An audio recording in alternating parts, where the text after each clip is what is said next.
Well, ladies and gentlemen, colleague, distinguished guests today, let me just kick things off and begin.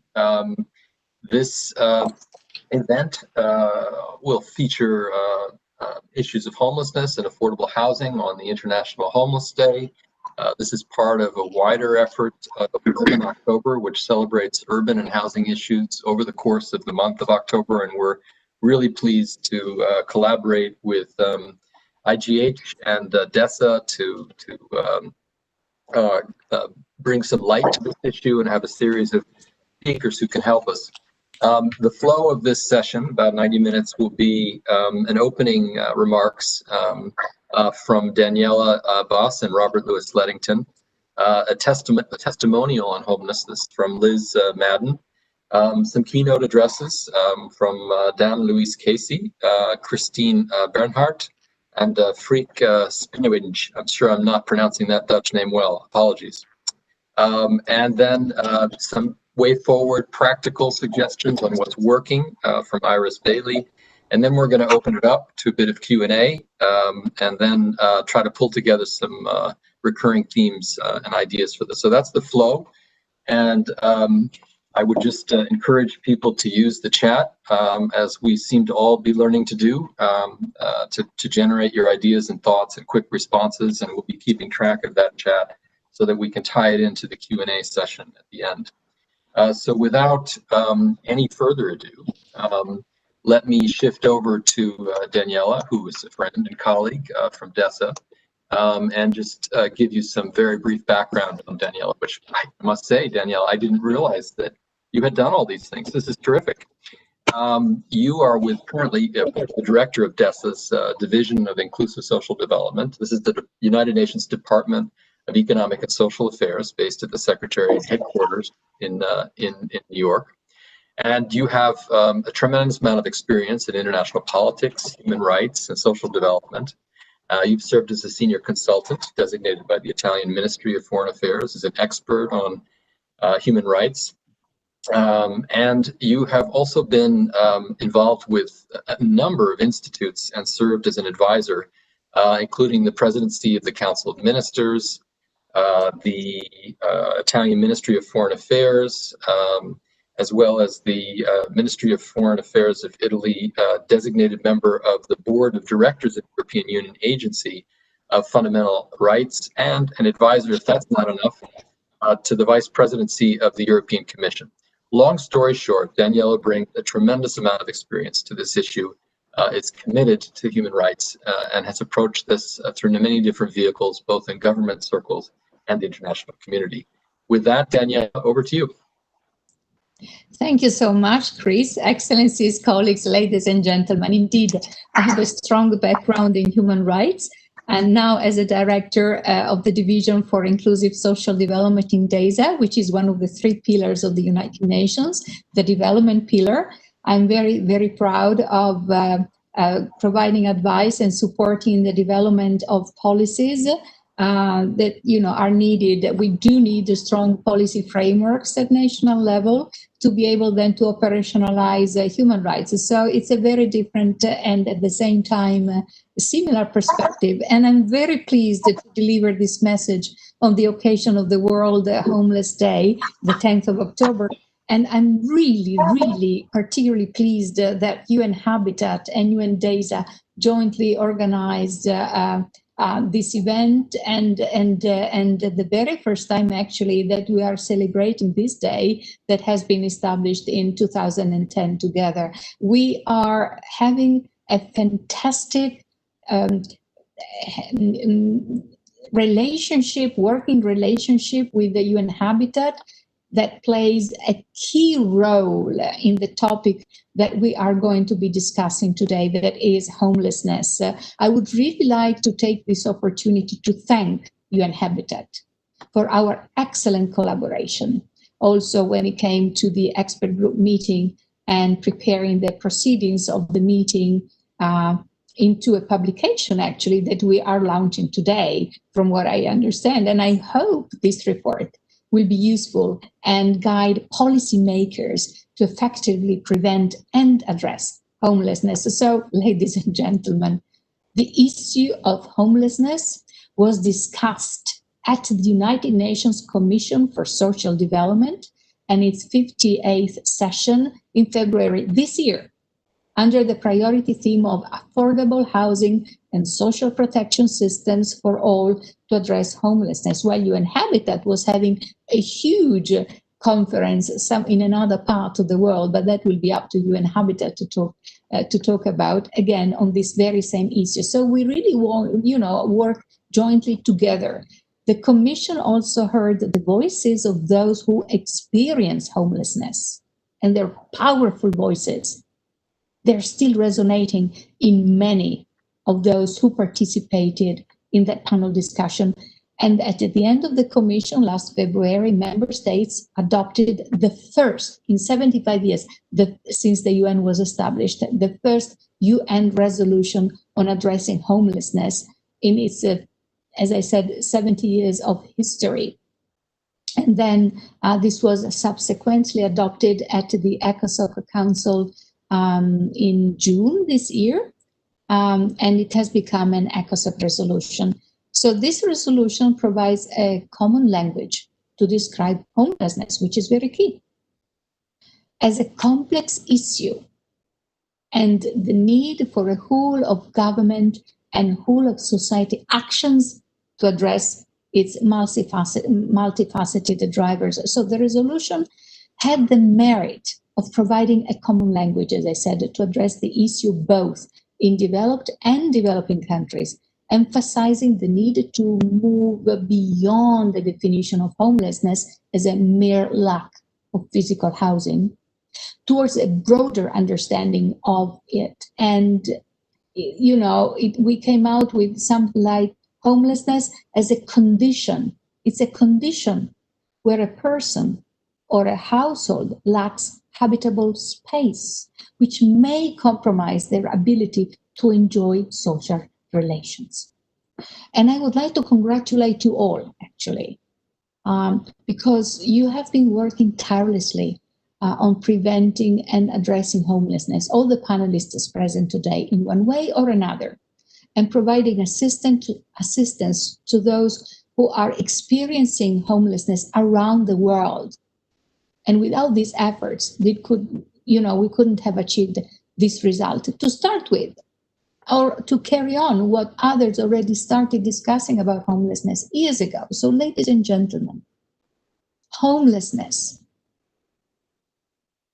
is a global problem affecting people of different ages and with different backgrounds in both developed and developing countries. And in recent years, homelessness has become increasingly visible, particularly in larger cities across regions. And today, COVID-19, this pandemic, is having devastating impacts on all people, but in particular, those living in poverty, the working poor, those living in homelessness, including those in urban informal settlements and on the streets and other open spaces.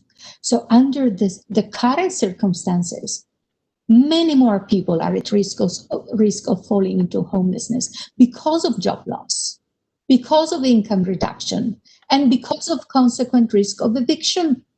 At the same time, the COVID-19 highlighted that all lives matter, and the well-being of people, regardless of their backgrounds, should be taken into serious consideration. It is also demonstrated that with strong political will, decisive actions can be taken in a much shorter time frame. We have to take action quickly.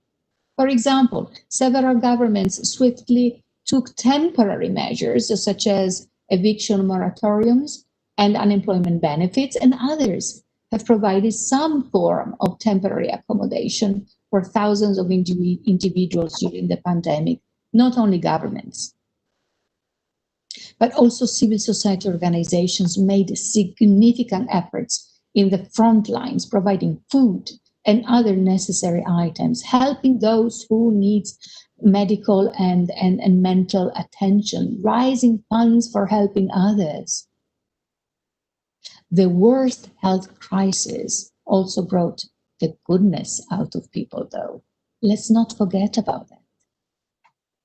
Ladies and gentlemen, this year marks 75 years since the United Nations was created. And 75 years ago, the UN was established to overcome a major crisis the world was facing.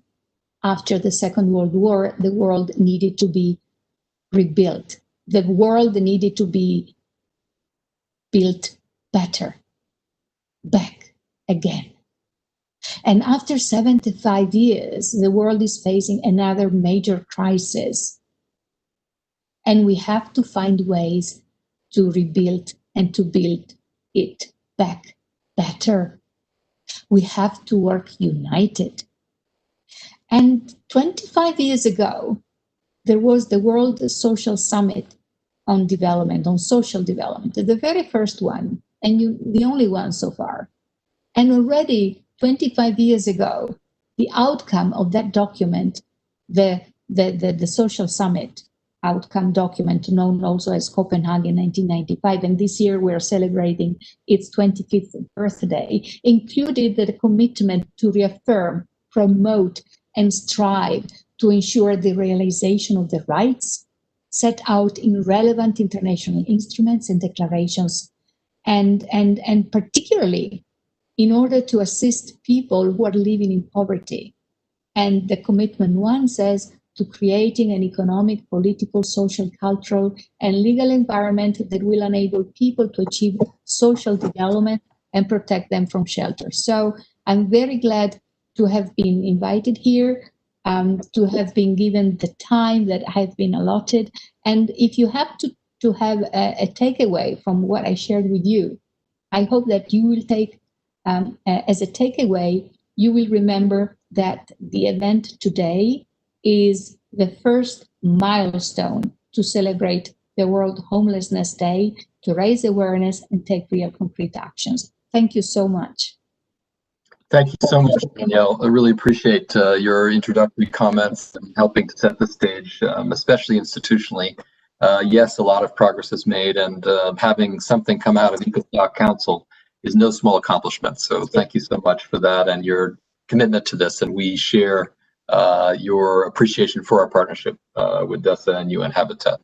I'm going to shift to the Habitat side. And I'm not going to speak today, but my colleague, Robert Louis Lettington, will.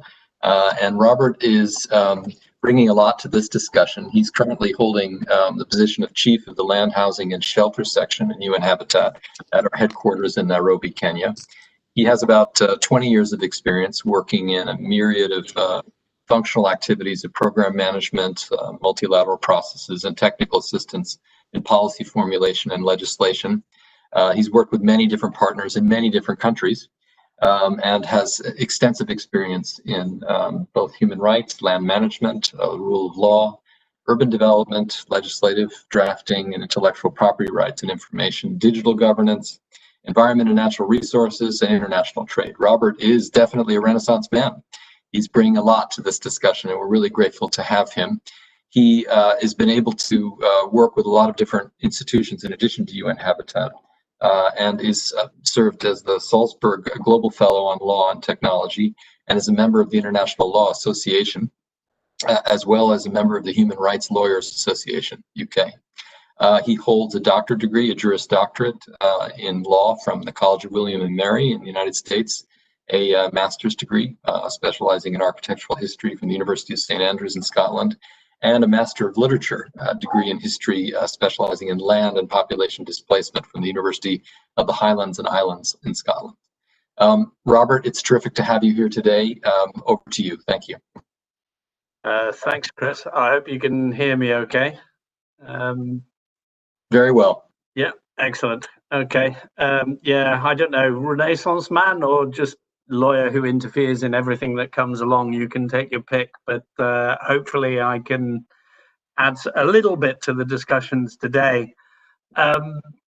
firstly, ladies, gentlemen, friends, colleagues, it's a real honor to be able to address a group like this on a day like today. There are few things that are more important in life than trying to work out how we can make some sort of meaningful progress on an issue like homelessness. It's something that all of us have seen. It's something that all of us have at least some awareness of, but I can't help thinking always that unless you've actually experienced homelessness yourself, it's never something you're going to feel it fully understand. So to be able to work with a group as diverse as this is a great honor.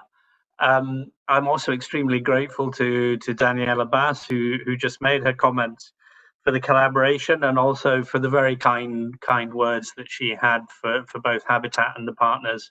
This has also been an extremely rewarding experience for us over the last short period we've been working on this publication, and we hope it's something that will continue forwards.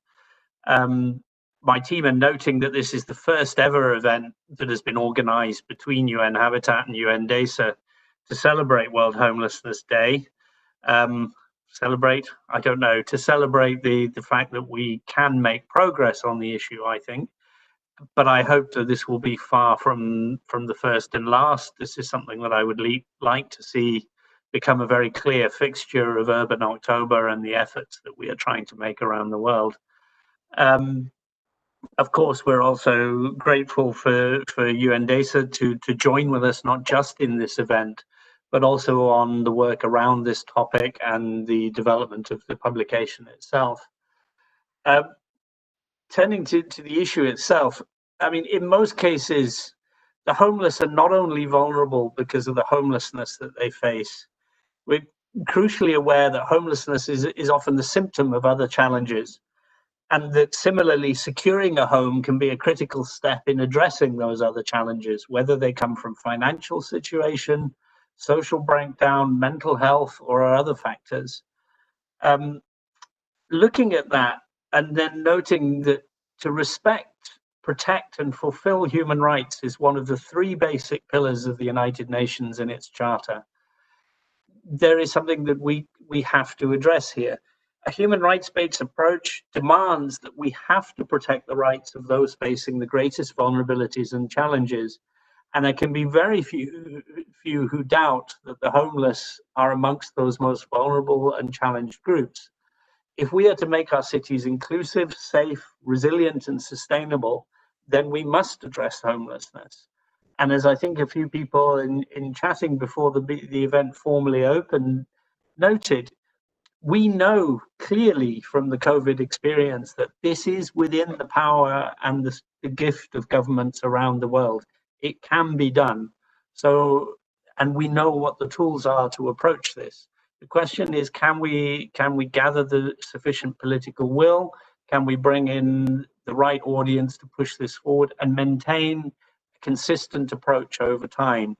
Not an approach that lasts for 6 months or a year, but one that works year in and year out. I hope that this publication and this meeting will help contribute to developing that momentum. The process for the current publication started in Nairobi in May last year. It seems more than a lifetime ago with what has gone on recently. We had an expert group meeting of the old variety, where we actually had people in a room discussing with each other, looking at questions of affordable housing and social protection systems for all to address homelessness. We looked at the major drivers, we looked at the major gaps in policy and the priority areas for action. And from that took out a series of policy recommendations. The world may have changed since then, but I think when we look at the responses that have succeeded in addressing homelessness under the COVID scenario, many of the policy recommendations that were made before we'd even thought of COVID have proved to be the valid solutions, and they have been proved to be workable. Since then, DESA and Habitat have also been part of shaping a global discussion with a lot of you here to see what can be done to take this forward. The 58th session of the Commission for Social Development that was referred to earlier adopted the first United Nations draft resolution on homelessness. That has then gone on to the Economic and Social Council. The Economics and Social Council then adopted their own resolution in June 2020. That reflects the key issues as we see them related to homelessness. It contains clear policy recommendations to prevent and address homelessness through affordable housing and solid social protection policies. It's a holistic approach that's worked. Member states have said they intend to do it. We now need to follow up and make sure that they do that at the national level. These milestones come at a time when it's become even clearer that ending homelessness must be a priority in all governments' political agendas. This is a universal question. Deep-rooted inequalities in cities globally have heavily influenced the degree and nature of COVID-19 impacts and are leading the pandemic's disproportional impact on groups that were already facing a situation of greater vulnerability. The homeless already, we know, faced greater medical indicators, faced greater security indicators, faced greater problems in how they engage with the law. The impact of the law in many countries is far heavier on homeless people than others, and COVID is making this worse. It's also pre-exacerbated all of the pre-existing vulnerabilities that expose people to homelessness. Informal workers who've lost their jobs, the challenges and the weaknesses of social protection systems that are trying to stretch to cover far greater numbers, challenges around evictions and rents, challenges of slums and informal settlements where there is lack of security of tenure over houses. All of these have created greater challenges and have had very severe impacts on the poorest. The excuses may be many for why action is taken, sometimes by public actors, sometimes by private, but invariably the impact is falling upon those who are least able to cope with it. In responding to the pandemic, different countries have demonstrated that homelessness can be ended. It requires coordinated and effective interventions. It needs to integrate housing, health, employment, and education perspectives. But this has been done. A number of countries and local governments have taken extraordinary measures, and they have shown the way to end homelessness almost entirely. And that this can be done through a supportive framework. It's critical to ensure that the provision of these temporary and emergency measures is not left as a temporary thing. It must be sustained, it must be maintained and followed up. And doing that will require a new understanding of homelessness that is fully inclusive, is multidisciplinary, and takes into account political, social, and economic requirements, as well as reviewing the current approaches in a number of areas. So finally, to move on, the EGM report itself is now ready, is published, and we're happy to share that with everybody. Affordable housing and social protection systems for all to address homelessness. It collects and analyzes the contributions of the experts from the meeting and hopes to deepen the understanding of the complex causes of homelessness. It's available now. We want to engage with all of you on that as a starting point. What's missing, we will add. What needs to be changed or updated, we will work on that with you. This should be a process and a conversation that belongs to all of us. And as was mentioned previously as well, one of the vital things is to hear from those who have the experience of homelessness, who can then speak to what the realities are and what the most effective solutions might be.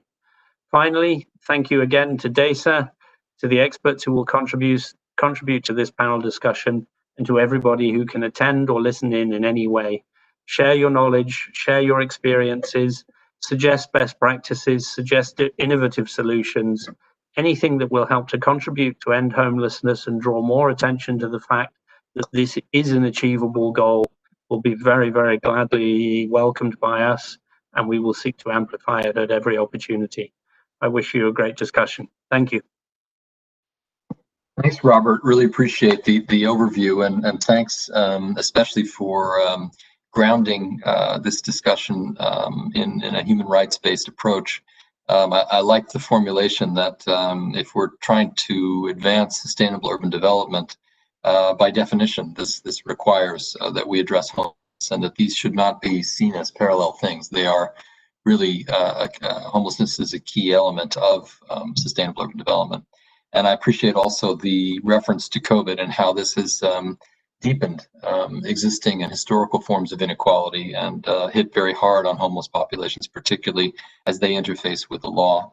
And I appreciate also the concept of we have something that's come out of ECOSOC. It's terrific. It's a resolution, but where do we go from here? What's the level of accountability? How do we get member states to pick this up? So very much appreciated. And then, of course, your last point that we need to look at this issue from many different angles. And this brings us to the next phase of our discussion today. We're going to hear from Liz Maiden a bit of the perspective of homelessness, testimonials and stories. Liz is a mother of one from York City, Ireland. She works with the Cork Anti-Poverty Resource Network. It's a 40-year agency that works towards empowering people who are experiencing poverty. She holds a master's degree in women's studies and has previously lectured at University College York on women's studies, on the women's studies diploma program. Today, Liz is going to zero in on some of her life successes and how she overcome challenges with homelessness and abuse, particularly in the home setting. She'd like to be as upfront and clear with us about the realities that we're talking about, which I think are extremely important for us to augment our discussions of policy and legislation. So Liz, over to you. Thank you. Thanks, Christopher, and thanks for having me here, really, and for including the voices of people who've had lived experience, which is really the key to understanding homelessness. And I actually liked how Daniela used the word celebration, because I actually feel like I am a celebration. If we were here discussing somebody overcoming addiction or poverty, we would say it's a celebration. So I feel like I am to be celebrated, that I've actually overcome this experience of homelessness more than once in my life. So I guess to help understand homelessness is to include the people who have like the lived experience. So from my own experience, I guess it's funny because we hear the word displacement, and I guess I felt displaced even in my own family home. As a child, I never felt a sense of belonging. So I think it's kind of interesting, but that's probably the start of my homelessness journey, was never feeling a sense of belonging, which led me down a road of addiction and just, falling into being around the wrong people, the wrong places. I lost myself in my life, and my first time becoming homeless was due to an addiction. And after that, I found myself in a very unhealthy relationship. And again, I had another experience of homelessness due to escaping that relationship. So I guess we hear a lot about domestic violence and homelessness. And I guess it's good to be able to say from lived experience that this is true. These are causes of homelessness. Addictions are causes of homelessness. And also, family of origin, coming from a home with an abusive parent, also led to my homelessness. And I think as well, it's good to focus on the positives and kind of what led me out of homelessness, because that's the advocate that I want to be. I want to really inspire other people and to tell them that, yes, even if you're experiencing homelessness, there is a route out of homelessness. And I guess for me, it wasn't as easy as just being given a home. Really, being given a home was just the first step towards my end of homelessness. And I'm lucky that I linked in with a really great agency, Sophia Housing in Ireland, where I had a support worker who really worked with me on my level, I'll say. She never did anything for me. We always collectively worked on things together. She was the first person who ever suggested to me, would I think about going to university? Nobody in my family ever went to university. I never thought it was never in my vision. So I think being given a home is not always going to end homelessness. For a lot of people, it's a mentality, it's a frame of mind. for me, I would just, my go-to place was just running away, you know, escaping situations. So it was like I had to unbrainwash myself in a way. I had to learn a new way of living, and this assisted support in Sophia Housing gave that to me. It helped me to think a different way about life, and it gave me consistency, and it gave me time and space to really like think out what got me in this position in the first place.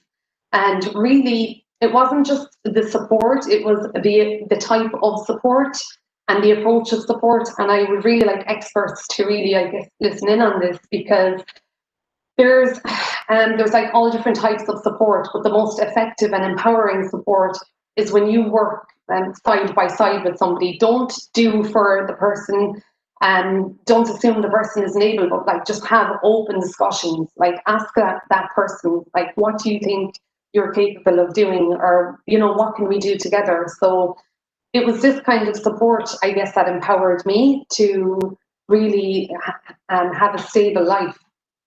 And that consistent support and aftercare support, I think, might be an important link to when we're thinking about ending homelessness.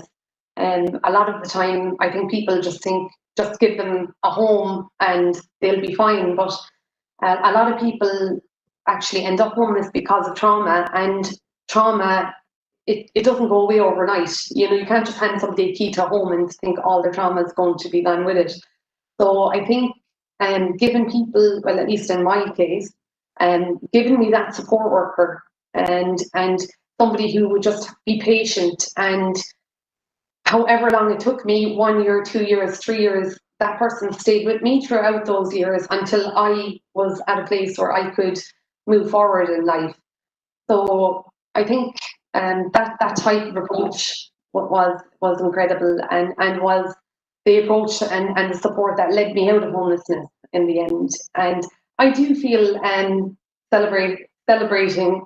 I feel like celebrating today. I am celebrating. I'm not homeless, and I've actually worked through my process, and it's great to be here. And if anybody has any questions afterwards, don't hold back. If I can offer any insight in any sort of a way, I'd be happy to do that. So thank you. Thanks so much, Liz.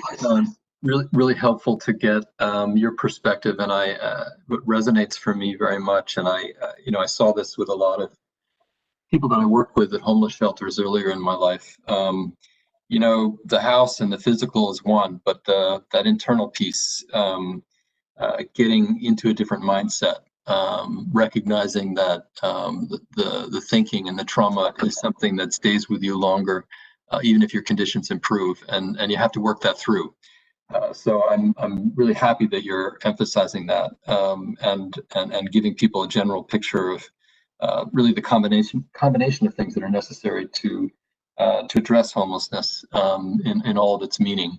And I'm particularly in that sense. I think and it's nice that the term celebration is recurring in this discussion so far. Yes, there's cause for skepticism. We're not really out of the woods yet globally by any means on homelessness, but there are individuals who've taken issues into their hands and moved their particular situation. They've become empowered to do things that they never thought they could do, like go to university. That was, as you said, it wasn't even on your horizon. So I really see that as a form of celebration that is inspirational. So I really appreciate this. Thank you.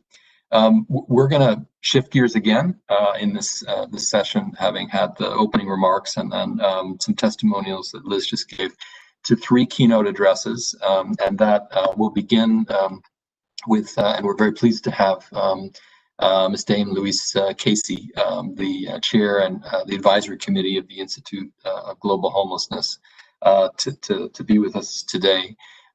She has a lot of experience in this space, and she's been working on social policy programs more generally, not confined to homelessness with the UK government. And her previous experiences have been leading a UK homeless charity shelter, and she has also been really kind of sticking her neck out on addressing issues both with individuals and with families. She was appointed as the UK homelessness czar in 1999 and led a successful strategy to reduce the number of people sleeping rough on the streets. And she has gone on to lead the Troubled Families Program and Respect Task Force, and has also served as the First Victims Commissioner, where she led flagship reviews into child sexual exploitation and social integration in some of the UK's most isolated communities.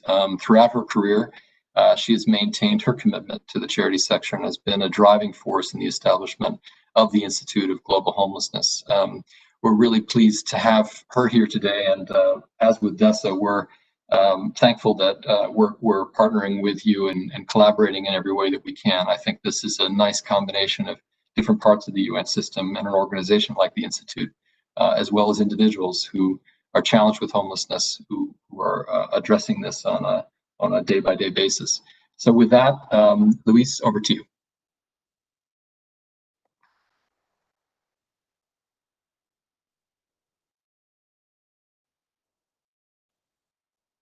I'm very lucky to have a kitchen. You have muted, correct? Great. Am I unmute? You're good. Yeah, you're good. You're perfect. Kitchen. We can hear you, and you're fine. Thank you. Fine. Okay, that's all good. And you're on a shoebox on the table, so I'm just hoping this all pieces together seamlessly. Okay, great. Listen, first of all, Chris, I want to say sort of huge thank you to both yourself and Daniela and UN-Habitat and UN DESA, Makiko, Christophe Lalande, who had the honour to meet last year in Nairobi.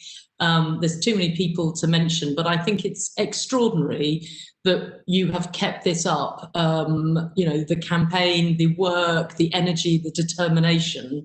And I think, Daniela, you sort of summed it up really powerfully when you said that basically what's really important as we think about where we are 75 years into the UN, in the year of possibly the worst global pandemic that the world has so far seen, that actually homelessness has been right front and center of it in many ways, because we've all across the globe, whether we've done it well or done it less well, or in some cases done it very badly, people have had to actually figure out what they're going to do to either support or actually criminalize people who are homeless. So I think, Daniela, you were completely right to set that framework at the beginning.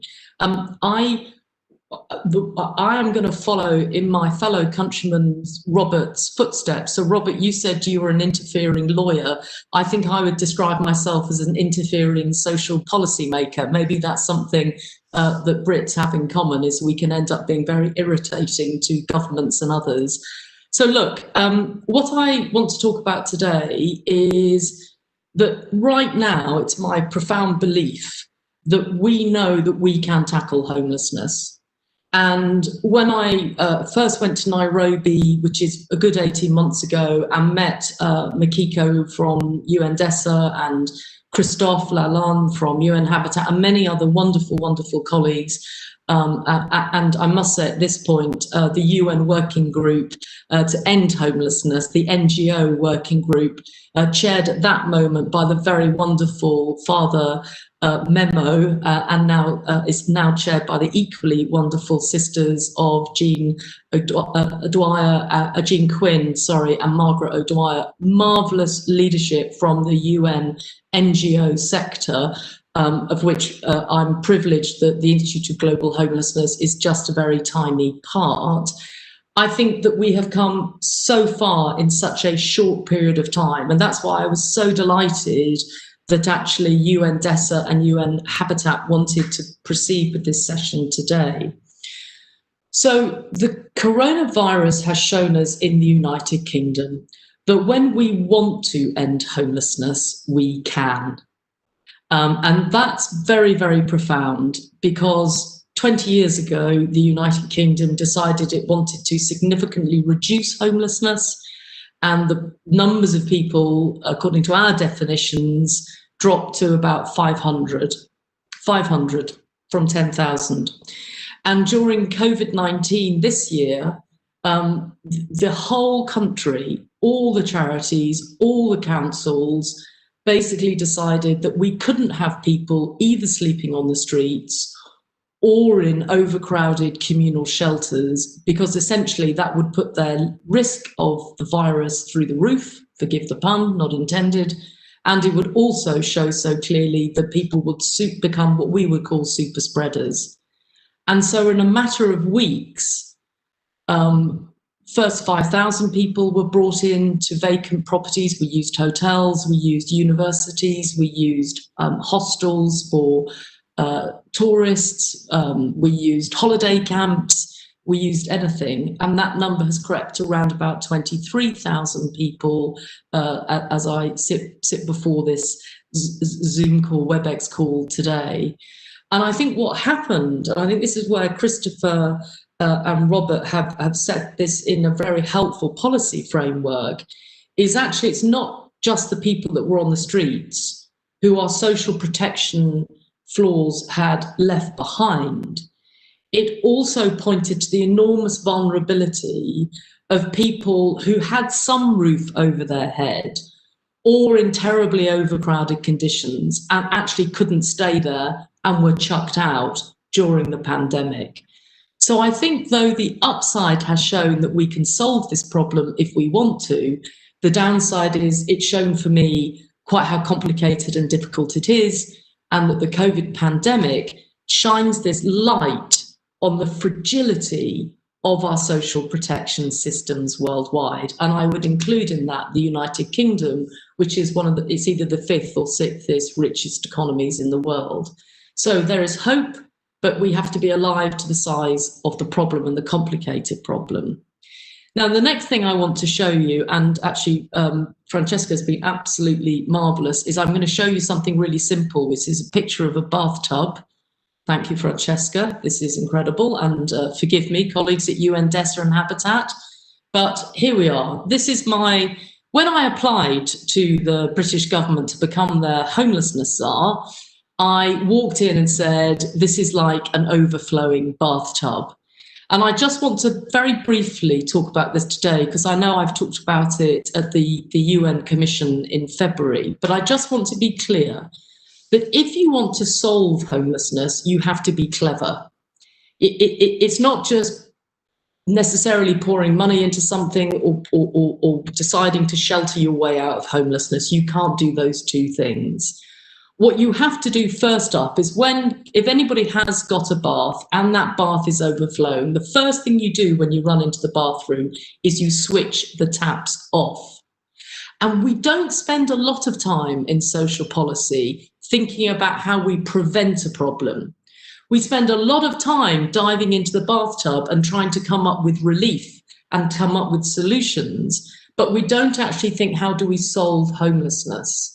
So even during this pandemic in the United Kingdom, over 1,000 people were discharged from prison or hospital and ended up in the hotels or in our hostel system.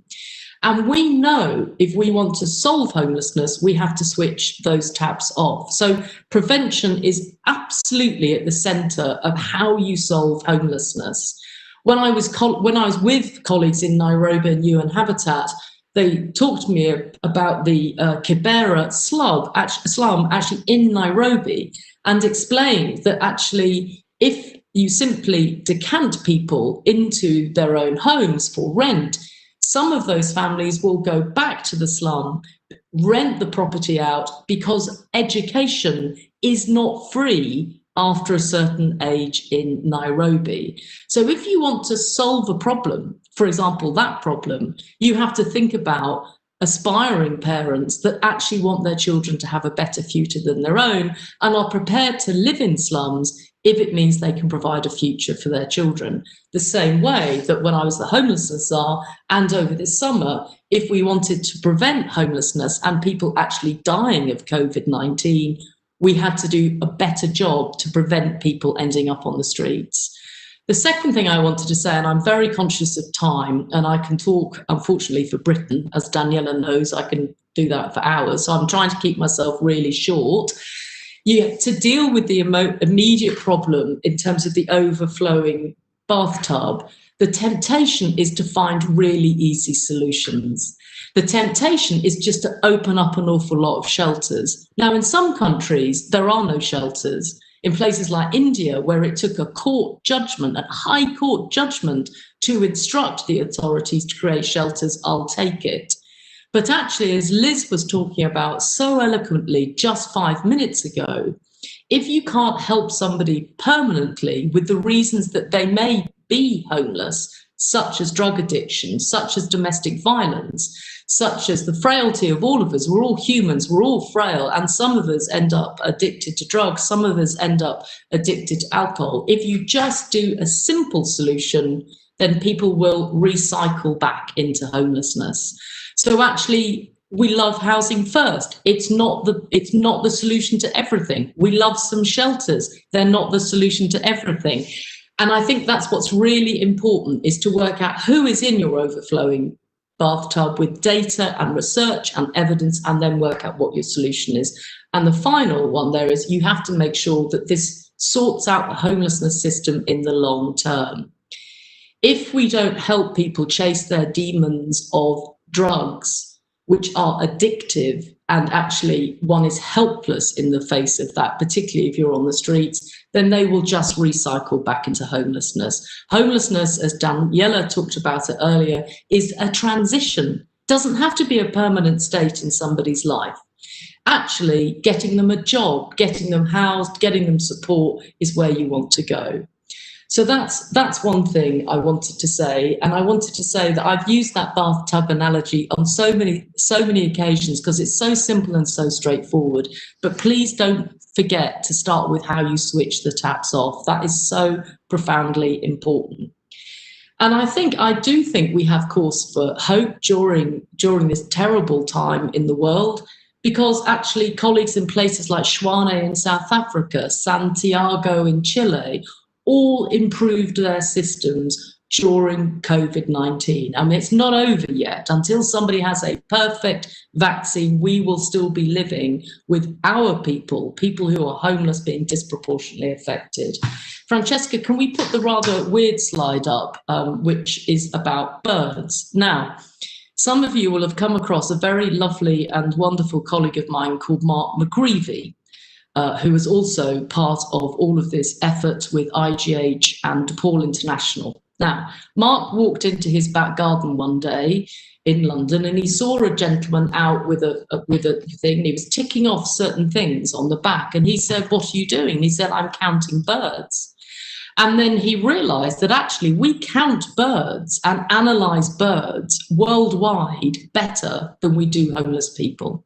So we can look at when certain species of birds are declining, when they're flying to different places because of probably climate change, whether they are increasing in number or decreasing in number, and we can get that globally. And so I think one of the most profound things that UN-Habitat and DESA have done in the last 18 months, with support from all of us, I really truly hope that we've all been able to help, is we have for the first time a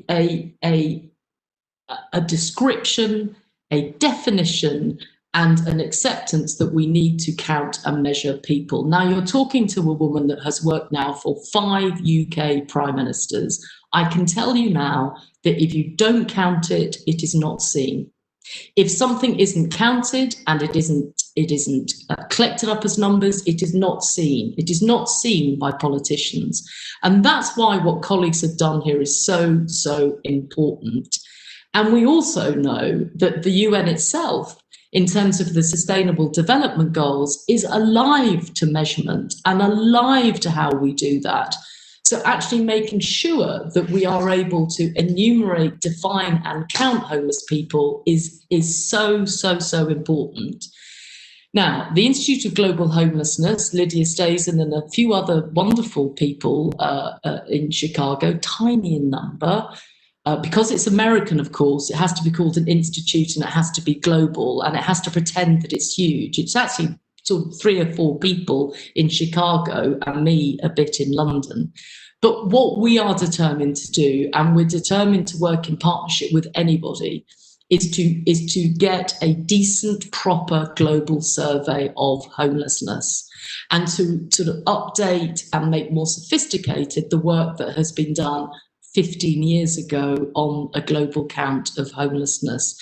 And I truly believe that where people have let's just take it into the here and now. Sydney, Australia, has got a very good grip on the people who are on the streets. Call it a by name list, call it information about people on the streets, call it a survey. When it came to COVID-19 in the United Kingdom, in Sydney, in some other areas of the world, people could move so fast because they knew who they were looking for. So I think in close, COVID is a terrible thing, but Daniela is right. We can build back better to a more compassionate and more inclusive world. We won't meet the Sustainable Development Goals by 2030 if we don't consider the people who have been left behind. And those people are going to be homeless people. So what I'm asking anybody on this call and on this wonderful session is, if you think you can help, then what we want to do, working with UN-Habitat, working with UN DESA, is take this definition, take this measurement, and put on the map the fragility of the people that we make homeless and we allow to stay homeless. And I feel very positive that we can do this and we can do it together. So I hope I haven't talked for too long. I was trying to bring myself in London time by 15:55, and it's now 15:57. So I will hand back to Chris, and just once again to all of the colleagues listening in on this call, whether that's Liz in Ireland, Chris in New York, Christophe actually in Nairobi alongside Robert. It's a real privilege, and I celebrate Liz and anybody else who has found their way out of homelessness, and I celebrate the people who have supported them in doing that. And I hope that we create a world post-COVID where there are many more stories to celebrate. Thank you for having me today. Thank you very much, Louise. Really nice and comprehensive, really getting at the issues. I hope the bathtub and a story on homelessness features in the Financial Times one of these days. Get it out there. It tells the story so cleanly, and as you say,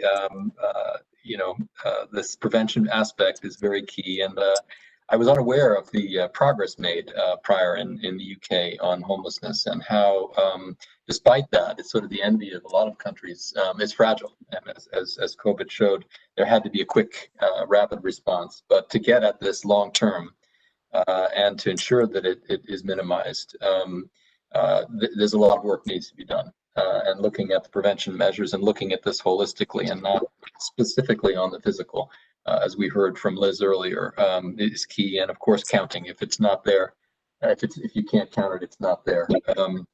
Very much appreciate these updates and this thinking, and really, of course, all the work of the Institute of Global Homelessness. And your collective and collaborative efforts with the UN system. This is terrific. We are a bit running behind on time, but everybody's comments are good. So I'm just going to say that if you see my picture, I'm going to go off when you speak. And if you see me again and smiling, that means that I'd like you to wrap up. It's a polite way of doing that.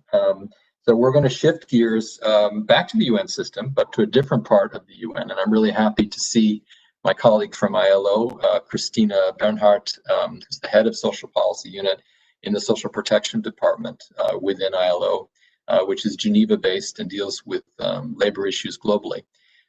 She has work experience and assignments as a regional social security specialist at the ILO in the Regional Office of Arab States, which is based in Beirut. She has served as a consultant for International Social Security Association, the ISSA, and has been a lecturer and research fellow at the University of Constance. She has worked and published on various aspects of Social Security in both developed and developing country contexts. She has studied in Constance and in Edinburgh. Boy, we have a lot of Scottish and British energy here. This is great. She has earned a master's degree in politics and public administration and a PhD in social policy from the University of Constance in Germany. She has widely published on social protection in both developed and developing countries, including on social assistance and other cash transfers, the extension of social protection to those in informal economy, income distribution, poverty alleviation, as well as the distributive effects of various social protection benefits on poverty and inequality. She has also contributed to the ILO's World Social Protection Report, which we in the UN read very closely. That's an extremely important document that captures the social protection mechanisms globally, and several other ILO publications. She is currently focused mainly on the extension of social protection in low and middle income countries.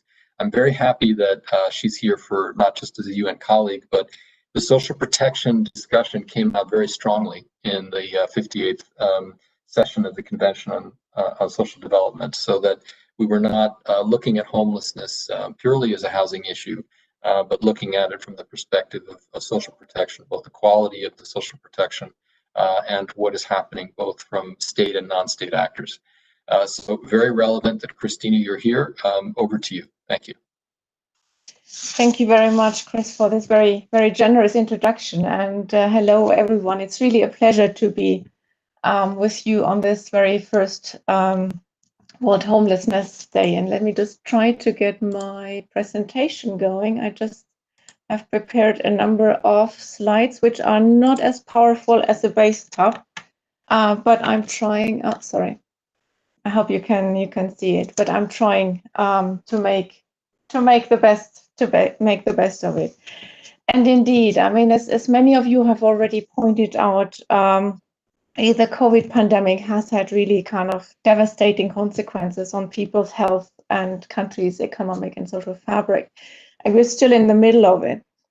And I think one thing that the crisis really has shown is that it has not only shattered the lives of those who were already vulnerable before, but it has also shown that many of those who had been kind of better off and we are not always thinking of someone in need of social protection, their lives have also been shattered. And I think this is really a very powerful reminder about the need of having social protection really for everyone.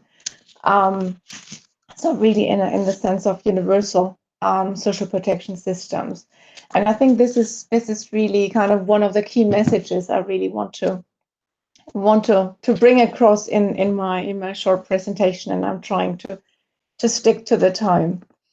And indeed, I mean, when we met in February this year for the Commission on Social Development, the world seemed to be in a very different place. But I think by now it has become even more important, as many of you have pointed out, to talk about homelessness, to talk about adequate housing, and to talk about social protection in an integrated way. And let me just quickly put some of the kind of figures on the table. It's definitely not ideal figures, but just to remind you, and these are just two indicators from the SDGs. On the left-hand side, you see the percentage of the world population not covered by social protection. And this is 55% of the global population not covered at all. And many of those 45% who have some form of coverage, quite often it's quite patchy and not really adequate. And on the other hand, taking as an indicator the proportion of the world's urban population living in slums, we also see that this is almost a quarter of the world's population. And obviously there are very strong interconnections between both. And this was the situation before the pandemic hit us. So when we are looking at what happened since February, basically, we see, and I think the good news is that we have seen in many countries, we have seen social protection systems in action. So countries with quite strong social protection systems, they have really managed to mobilize them, and they have taken additional measures to further improve them. And those countries with kind of less strong systems, they have to really try to put in place emergency measures to support the population. And so what we see is that 208 countries, so basically all countries in the world, have taken kind of close to, what we have recorded is close to 1,500 policy measures to improve their social protection systems in a very short space of time. And quite often it's one-off measures, quite often it's temporary measures. But I think it shows that countries really have realized the power that they have at their disposal with the social protection systems to really make things happen, and make things happen that seemed to be impossible a couple of months ago. And these data actually come from the ILO COVID social protection monitor, where we monitor media reports on policy changes related to COVID. And this also includes a category on housing and basic services. And in that specific category, what we have recorded, which is certainly not complete, but we have recorded there 131 measures in 86 countries, which is already quite impressive. But I'm sure there's much more to the picture. But certainly, I mean, despite these impressive measures, I mean, we all know that this is by far not sufficient. I mean, as I said, many of those measures have been temporary, quite sometimes one-off, and we know that people's income security is really highly fragile at the moment. Many people are threatened by evictions, have already lost their homes, and are really facing challenges in terms of unemployment, in terms of poverty, and many other challenges.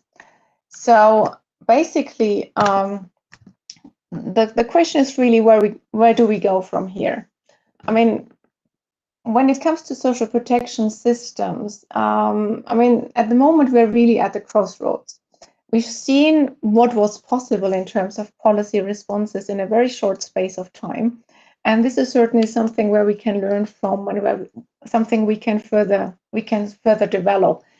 So really making sure that we are reinvigorating social protection systems so that they really truly become universal, that there is actually a strong, solid social protection floor that can guarantee at least a basic level of the right to social security for everyone.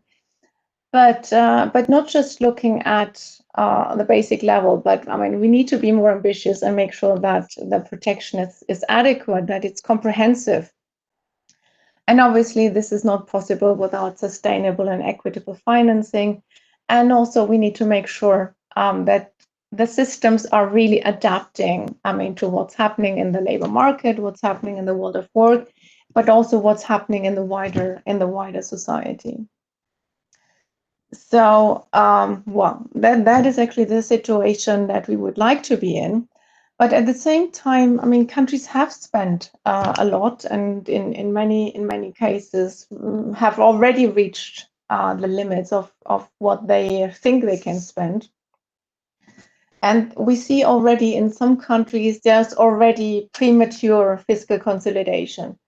And we have seen that also for the financial crisis, 2008, that countries very quickly after putting in place these stimulus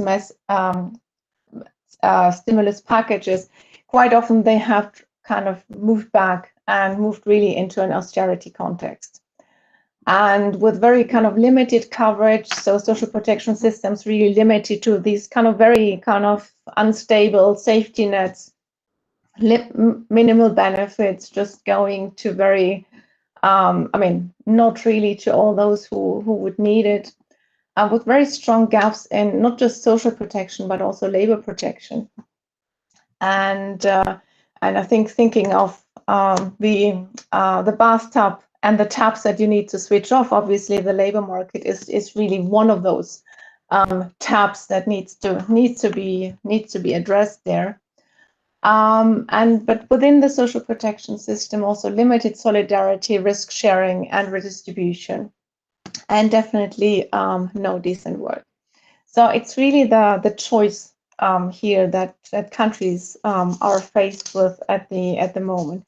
And let me just make 3 points. Oh, I can already see you. That's good. So let me just make 3 points, and I'm not going to go through all of the details. The first point is, and this is really in terms of kind of having 3 priorities for the way ahead. The first one is really making sure that there is social protection extended to those who are not yet covered. These are those in the informal economy. It's many of those who have found to be very vulnerable, especially the self-employed, own account workers, but also some in really kind of in very precarious forms of work.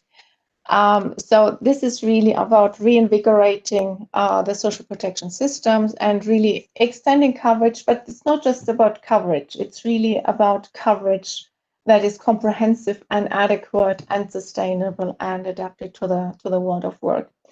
And I think thinking about it, and this really, what Liz said previously really resonated in that. I think one of the important points here is really having social protection systems that really can support people's dignity, that can be empowering. And I think this is really the vision that this is really trying to achieve. The second point, and obviously we need to talk about the financing, and this is really one of the big challenges.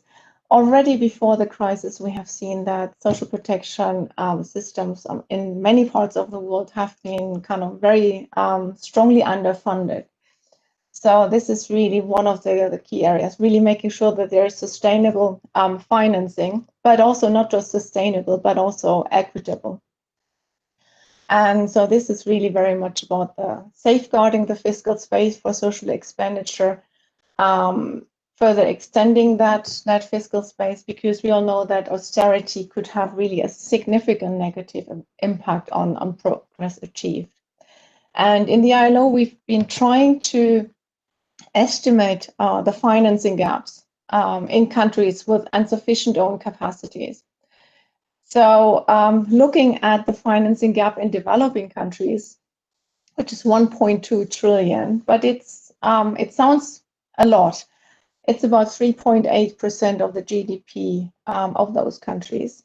In low-income countries, we're talking about close to 80 billion, which is close to 16% of their GDP. And there, I think it becomes very clear that many countries don't have themselves the capacity to really fund and finance their social protection systems from their own domestic resources. So this is why international support, at least to build up these systems, will be very, very important as well.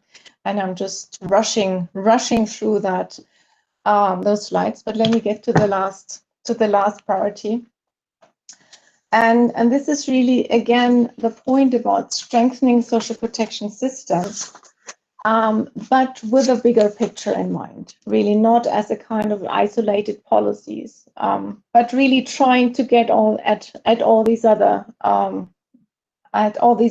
tabs, to switch them off really in an approach that is preventative, that protects people's rights and dignity, and this is which is really empowering. So really strengthening the social protection systems themselves, but also ensuring that they're working well with employment policies, with wage policies, fiscal policies, infrastructure, housing policies, care policies.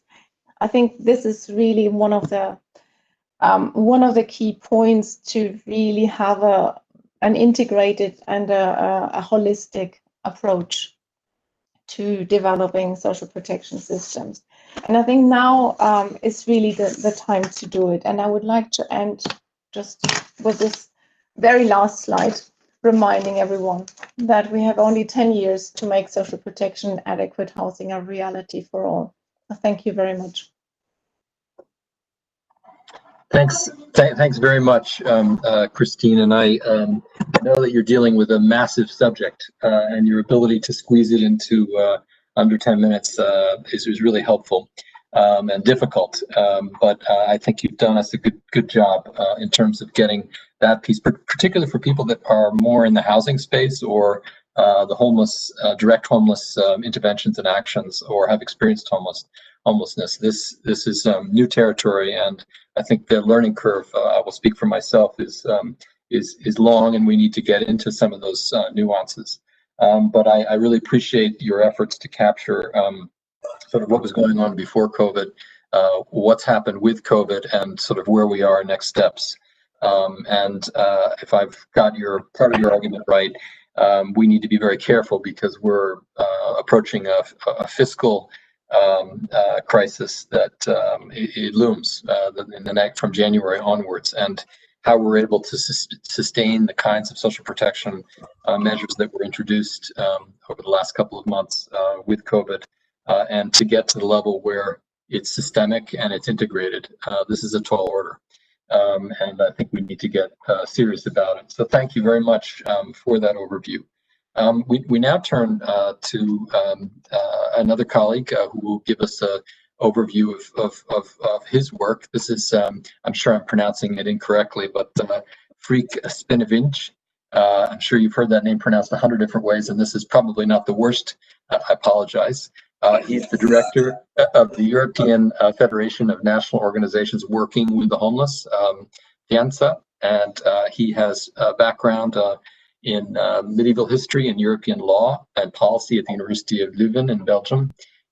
He has also undertaken a number of internships and voluntary work within the UN system, and had a short stay in Leuven where he worked as a research assistant, and became a key member of the European network of seniors organizations that recently merged with the European NGO into the organization AGE. So with this background, I'd like to open the floor to Freek, and if you could give us your thoughts. Thank you. Again, I will go offline, and when we're getting towards the end of your presentation, I will reappear to remind you to wrap up. Thank you. Okay, thank you very much. I'll try to share my screen. I hope that has worked. Do you see the screen? Yes, you can see the screen. Okay, thanks a lot, and don't worry about the pronunciation of my name. Actually, my first name I'm more worried about, because in English people call me Freek, and that is not a very nice word in English, I've been told, and it's actually Freek. So I prefer people to call me Frederick. But anyway, no worries about my name. I have been asked to speak a little bit about the definition of homelessness, and I think it's because FEANSA has developed a definition. I have to say before I start that the definition has been developed in a European context, so it's not a global definition, but it can probably serve as an inspiration for you. Let me first, I don't know if the slides move, but I have, let me check. I cannot get them to move. Oh, yes, now sorry, now it moves. I think I'm going to state the obvious, but I guess that the importance of a definition, a good definition of homelessness cannot be underestimated. Louise Casey already referred to the importance of data collection, saying that if you don't collect data, you don't exist. Well, you cannot collect proper data if you don't have a proper definition. So I think a definition is really important. Also at UN level, because because what we learned is that you need a good definition to have effective transnational cooperation and comparison. If you don't, if you're not clear about your definition, you tend to speak next to each other. You might think you understand each other, but you're probably talking about very different things. So that to start with. Now, we developed a definition in 2004, so it's quite some time ago, which we call Ethos, the European Typology of Homelessness and Housing Exclusion. And it was a really, really difficult exercise. I put there that it took us 10 years of debate to come to this kind of definition. And debate is a nice word here because sometimes it was more like a war than a friendly debate. So you see how sensitive the defining a concept like homelessness can be. Now, we have not developed a definition as a one-fit-all definition. Is more like a framework definition, a reference, a definition that can be used as a reference. That definition has actually been formally endorsed by the European Consensus Conference on Homelessness, which was a conference that took place in 2010, and that was organized by the European Union. So since then, it has some kind of an official status, you could say. And at the moment, it's actually used as a reference in several European countries by policymakers, but it's especially used as a reference in academia, by academia, in the academic world. If you read articles about homelessness, you will often see that the article starts with a reference to the Ethos definition to basically pitch clarify well what the article is really about. So I think it has been quite a success. Now, what is this definition? Without going into any great detail, what we try to do is to define what a home is. And for us, it has three dimensions. A legal dimension, which refers to the security of tenure, the security of a home. The social dimension, which refers to whether your home allows proper social interactions, sufficient privacy, and these kind of things. And then obviously the physical dimension, which is about the structure. And we try to use these three dimensions to come to a definition of what homelessness is. And that led us to categorize homelessness according to 4 conceptual categories and 13 operational categories. And the 4 conceptual categories are, first of all, rooflessness. That's consensual. These are the people that sleep on the street or in night shelter, but are forced to live on the street for part of the day or the whole day. Houselessness, which is the people that live in the homeless system, shelters, short-term shelters, emergency shelters, long-term shelters, etc. But also people in asylum centers for asylum seekers, for instance, or houses for women fleeing domestic violence are also part of that. And then the 2 more controversial categories are the inadequately housed and the insecurely housed. We don't say that everybody who's inadequately housed is homeless, but we say that there is a dimension of inadequate housing that amounts to the experience of homelessness, as well as insecure housing. Now, our Ethos definition looks like this. I'll put a link on the side so you can look at it at ease. So you see the conceptual categories and then the 13 operational categories. Now, what I wanted to focus on for a couple of minutes is what's the logic behind the Ethos classification. First of all, we wanted to capture the reality of extreme exclusion in Europe. Hi, John. This is Chris Williams calling. Long time since we met in Lagos. Do give me a call. It's rather time sensitive. I'm sorry I wasn't able to get your contact. We're organizing a I think there was somebody forgetting to mute. What we wanted to do is to capture the reality of extreme exclusion in Europe. We felt, for instance, that the UN definition of extreme poverty didn't reflect that kind of European reality of extreme exclusion. We also tried to capture the dynamic nature of homelessness, and I think Louise Casey referred to that. You're not rough sleeping forever, or you're not staying in a shelter forever, or you're not in very inadequate housing forever. You tend to move between these categories and preferably out of these categories. So we try to capture homelessness as a process. We also try to overcome the service paradox. We didn't want to have a narrow definition that would lead to countries with a lot of shelter capacity having a lot of homeless people, and those countries not investing in shelter capacity having little homeless people. And that was very much the difference between East and West Europe. If you only focus on the homeless system, the homeless shelter system, homelessness would be a real issue in Western Europe and would not be an issue at all in Eastern Europe. It's changing now a little bit, but we try to capture also the experience of homelessness in very inadequate housing, very insecure housing, and rough sleeping.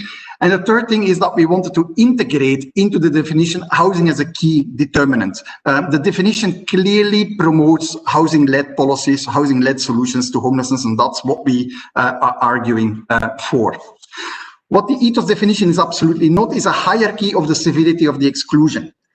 So we don't want to argue that rough sleeping is worse than shelter, and shelter is worse than inadequate housing, and inadequate housing is worse than insecure housing. Within these conceptual categories, you can have severity that is not according to that hierarchy. So I think that's important to emphasize. Now, there was a bit of controversy when we developed the definition. One of the controversies was from the homeless sector, that it includes other sectors, like the asylum centers or the sector or the service sector dealing with supporting women fleeing domestic violence.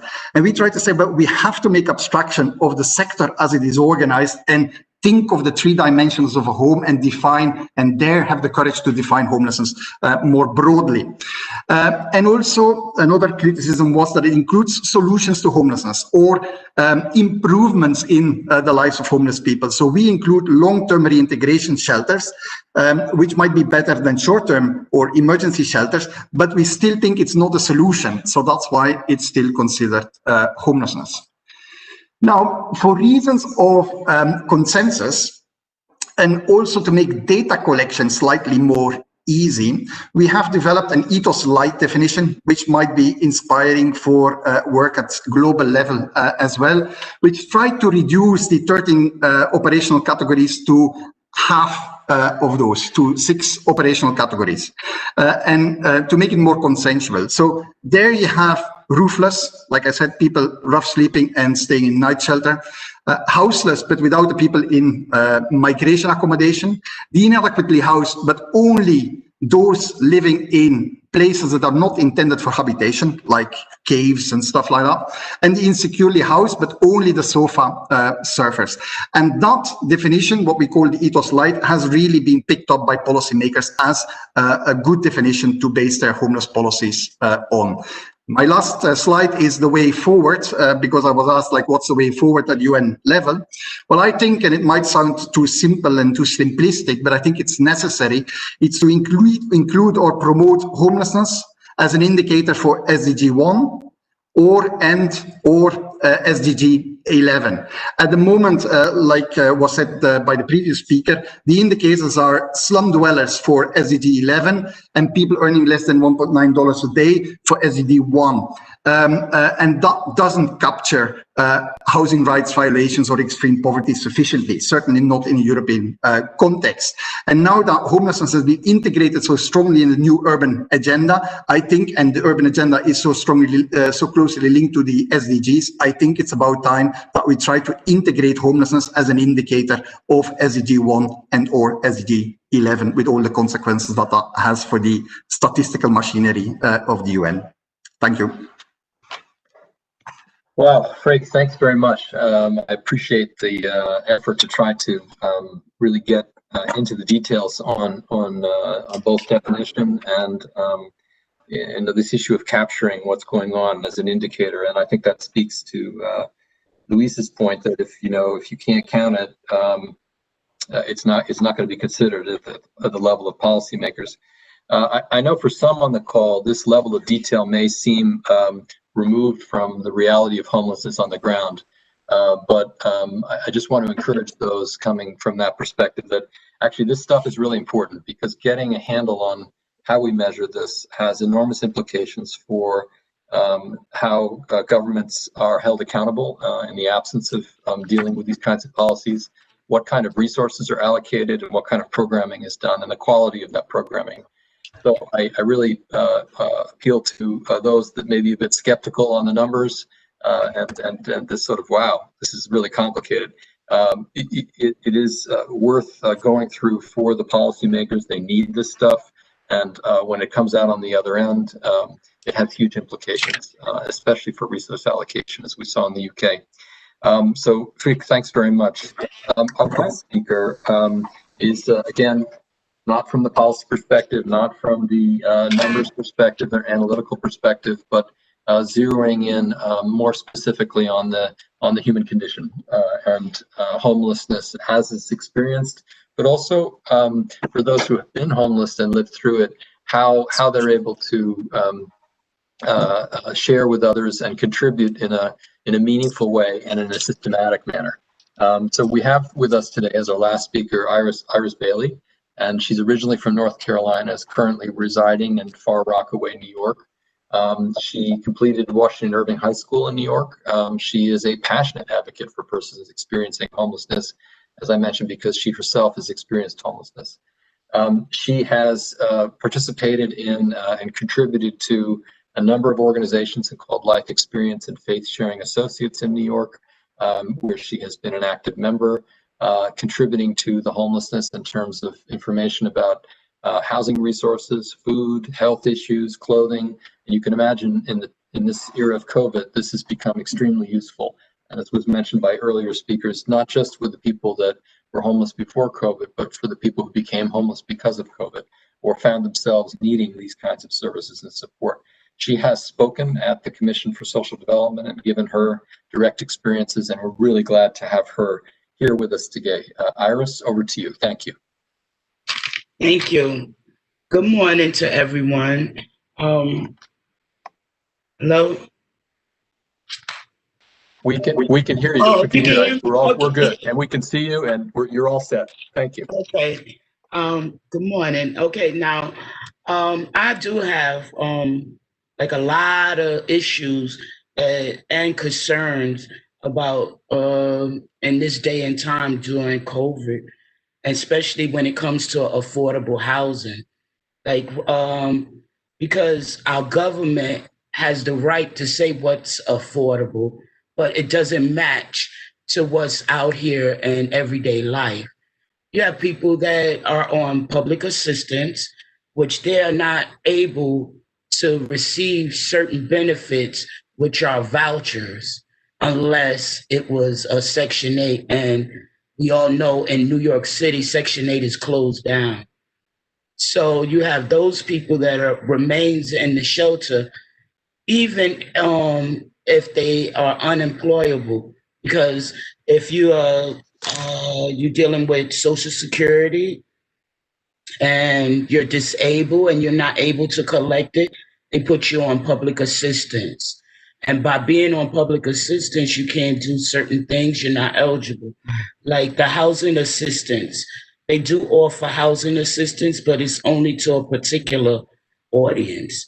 That's for people with children, or you're a senior over 65, then they'll give it to you. Also, you have like if they would give out more housing vouchers, it would help plentiful, but make it also for all, not just for the women. I mean, women, single women with children, they can get it. It can't be a single male or a single woman. She's not eligible, or him not eligible for no type of voucher at all. There's no voucher at all.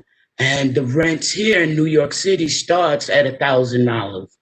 Okay, if you want someplace decent. We also, the same voucher that I'm speaking on, if Bill de Blasio leaves, that voucher is also in jeopardy. So that puts a lot of people in jeopardy of being evicted as well. And if you let me just get, I got my notes here. I just want to touch on everything. Now, during the COVID, right, we have a lot of evictions. Now, these evictions, You have to remember, you have evictions, you have homeless. Now we're all in the same market. Okay, when you're going for this one apartment, it used to be 20, now it's 40. People are downsizing. The evictions are coming out just yesterday. In the Bronx, they landlords, 600 landlords put in for an evictions, and in Queens, 1,500, and it goes on and on. Also, I want to touch on, like, here in New York City, when COVID hit, they wanted to clean out trains and keep us protected. I go along with that. They also offered hotels for those that they were taken out of the train station that were homeless. But if you didn't take up on it, they just left you. But I feel like they failed them, because you have to realize that this person doesn't have the right mental health if they're making a decision like that.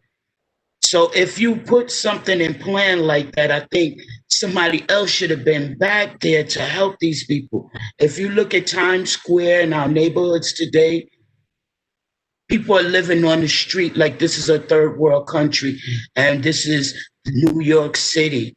Times Square has people sleeping on the street. They're inside the banks, and you can't get mad, but you're unsafe. You're not safe, because these are mental health people. They're living in the ATMs, the banks, with no help, and they walk past. And I'm quite sure our mayor see it all. Our soup kitchens, our pantries, the vouchers. Now, not only people in the shelter want them, people that are being evicted or in process of being evicted are on lines. We have lines going around the corners 2 and 3 times just for meals. This shouldn't be going on. And I feel like we've been, like, in a lot of ways, our government are not truly looking at the whole picture. We need more help. It's more people that needs support. I agree with Liz. Like, when I left the shelter, I feel like I didn't have the help. That once you get your place, it's over with. No, you have to be deprogrammed. It's not a good life living in there, because you're living with all walks of life. And I mean all walks of life. You have to be something that you're not. And there's no help for that as well. I think that it should be a time when we all think and we all look and say, everyone deserves to say, my home, I'm going home, I live here, this is my mailing address. Everyone is entitled to that. It's very hurtful. I do my job, what I'm supposed to do. I'm a godly person. I follow God. And what would Jesus do? Jesus helped people, and that's me. My attitude is, like, I have a friend. She's my best friend I met in the shelter. She lost both of her breasts in the shelter. They sent her back to the same room. There's 3 people live in the room. And they sent her back there, didn't put her in a medical shelter with drainage on both her breasts. She also suffered with MS, and she had water on the brain. So when she was in there, she had no help. I was helping her until I got my apartment, but I still in contact with her, as she's still living in the shelter. A young lady that lives in the shelter with her, right next to her, caught COVID. She went to the hospital, and she wasn't sick enough for them to keep her. They sent her back to the shelter in the same room, right next to my friend who's suffering from cancer, on chemo, not supposed to be around certain things because her immune system is compromised. No help. She stayed like that for a whole month. I fought, I argued, but today she's in a hotel alone. But it's no help. We are failing. And I mean, as a whole, it's just more love, dignity, respect. Stop overlooking. You see it. You can walk past and you see, you know. But I think the best thing that will help is addressing mental health. Mental health has to be addressed because either it's emotional or something else. But I know if you address the mental health of the situation, a lot of people I learned that 60% of people that are homeless and living in shelters and down to 70% that are street homeless have suffered or is suffering with mental health. That needs to be addressed. If you see New York City, you have people walking the streets, don't know the difference between summer from winter, from fall. It needs to be addressed. The trains, you're afraid. I mean, as a normal citizen, we just need help. So I need mental health, care, food, income, affordable housing, and just for someone to say, this is my home. Thank you. Iris, thank you so much for sharing your views on this issue and the specifics of your condition and the people around you and what you've been doing. And to me, this speaks about a couple of things. Let me just say my own perspective.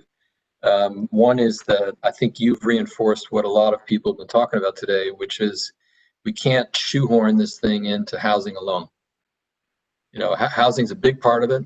That's been helpful. That's certainly an element. But as everybody said throughout this discussion, there's other things going on. There are health issues. There's one's state of mind and the trauma that they're experiencing and getting through. And there's a range of issues in terms of the policy environment in which we're working in. And you say the change of mayor that could shift everything in terms of the voucher system. So there's a lot of pieces to this thing, and I think you've done a really good job in giving us some sense of what those are. And I like the way you went from the very personal issue with your friend to sort of what's happening in terms of change of leadership in the city government and what that's going to do. And those are two sides to this. So thank you to Iris. Ladies and gentlemen, we are unfortunately run up against the clock. We were hoping to have a broader discussion and sort of dialogue on this and then sort of get into a Q&A section, but we've not been able to do that. And many of us have commitments at this time and are going to have to sign off. But what I like about this discussion thus far is that because it was put on YouTube, I think it's something that we can all look at again. And think through and analyze and sort of say, okay, what were the common themes that went through this? Where people from in different parts of the world and different stations in life, how are they addressing it? And I think that's good raw material for those that are keen to follow up on this issue. And follow up takes different levels. It can be in a particular at the household level with friends and communities in terms of what can be done next. But can also be done with my colleagues and I here in the UN and those that are working with governments and trying to get the right policies in place and put the right pressures on the system so that people working at the individual level have a better operating environment in which to work. In other words, they've got ammunition, they've got things that they can work on, they can hold people accountable to what's not working. So I just want to wrap up with 4 quick themes that I've heard, and I apologize that I'm not able to open this up for everybody to talk, so I'll just give a quick wrap so we can bring this thing to a close. But I'm hearing 4 things. These are my thoughts on some reflections. The first is political will. You know, are the people that have the authority to allocate resources, are they willing to go the extra mile on this? Are they willing to recognize that this is a serious problem that needs addressing, particularly during COVID? But can COVID be a way of kind of shining the light on this problem so that it's addressed more systematically? So this whole question of political power and influence, and that's among governments in the international community, at the UN, it's individual governments, it's state and local government, very key, because often, as Iris has said, they have their fingers on what is going to make or break things for people. So you've got to put a lot of pressure on that. But they don't operate in isolation. If the international community is moving in a certain direction, activists can put that in front of the mayors and say, "Hey, this is the trend. Are you with the program?" So this is I think part of it is a political will. The second, and we heard a lot about that, is what are we measuring? What's the definition? We have different, we got to cover the whole world here in the UN. So sometimes our definitions get too broad, but if we provide a good definition that is flexible enough to be applied in different places in different ways, then it can be useful to people on the ground to put pressure on policymakers so that they allocate those resources and deal with programs that are more effective. So this measurement and definition piece is really key. And on the one hand, I think we've widened the definition of homelessness. We don't want to just deal with people that are sleeping rough.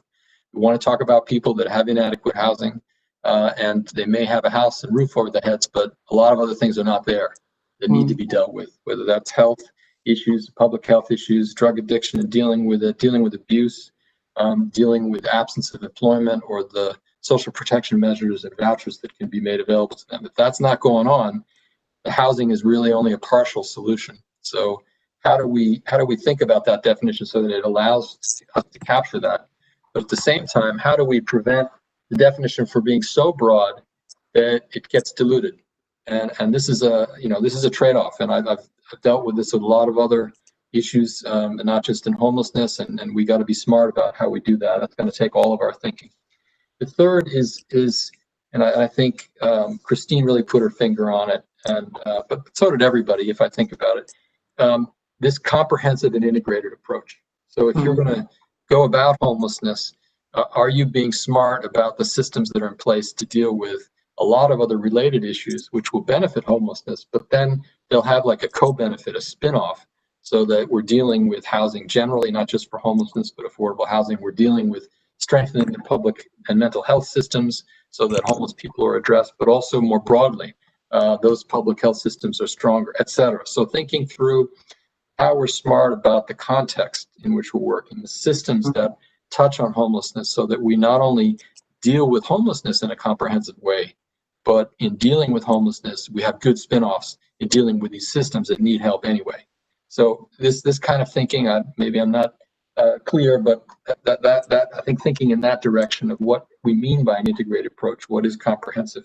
And then lastly, and really back to Iris and Liz, we really need your voice. You know, this got to be part of this discussion. And I really want to applaud the Institute of Global Homelessness. Any event I've been involved with you guys, you make sure that that voice is in the discussion. It's not level of policy. You know, in the UN, we tend to get caught up in our things, and you know, we get very insular, and we are at the level of experts and policymakers and diplomats. This needs to be complemented by the voice and agency of people, and you know, data that's generated by them, with them, for them, so that this becomes part of the solution, and they're in a stronger position to articulate their position. So that if they are part of data gathering exercises and analysis, then they are in a stronger position to articulate their views and be part of the policy debate, part of the policy dialogue, influencing policymakers. And that's something that has to be facilitated well, particularly by groups like the Institute of Global Homelessness. But we at the UN need to be very smart about how we support groups like the Institute of Global Homelessness and others to allow that kind of thing to happen, so that we create the space for people that are experiencing homelessness and those that have taken a strong position in terms of improving the situation by helping others. You know, that's brought into the conversation. That's brought into the thinking in terms of what policies are necessary. So To me, this boils down to basics. It's dignity and respect. How do we keep that up in front when we're talking about homelessness, and not get so caught up in the policy piece that we lose sight of the reality on the ground? So I know I'm not speaking to the converted here. I'm not speaking to the new. I'm speaking to the converted. A lot of people know this and they take it for granted, but I think it warrants a reiteration at moments like this. So, folks, this is brief, just a wrap up. And again, I'm sorry that I can't open the floor to everybody else, but I just want to make a shout out to a couple of people that have made all this possible behind the scenes, and in particular, in addition to Daniela Boss, Makiko, thank you so much. You really put a lot of time into this. Kudos to you. And then on our side, in addition to Robert and myself, behind us were a lot of people. Francesca De Ferrari was instrumental in keeping this going. She represented Habitat at the Commission on Social Development, while many of us were in Abu Dhabi, and led the organization very well. Christophe Lalande, who helped to coordinate the meeting back in May 2019, and has been a force in this process, and Francesca Leonetti, who really also has done a lot of the background work. If I sounded like I was making sense in this session, we can thank that partly to Francesca, but I'm not giving her responsibility for anything I said wrong. That's my fault. So this is on just a handful of the people. There are many more. Leon was instrumental in getting the technology set up, and it's now working on 7 o'clock in Nairobi. So thank you for that, Leon. And in closing, I just want to thank Luis, you and your colleagues at the Institute. We look forward to working with you more in the future. Danielle, I had to scoot off to another meeting, but Makiko, please share with her that this is not the end of the discussion. We're going to keep working with DESA on this. And Christina, thank you so much for bringing in the ILO's perspective. I think there's more work that needs to be done, but let's make that happen. And Frick, I'm saying your name correctly, Frick, not Freak. Frick, thanks so much for your work, and I hope that you can keep the European charge going on this. And bring us forward. And of course, Iris and Liz, thanks for telling us straight. Appreciate it. Thanks, everybody. Thank you. Thank you, Chris.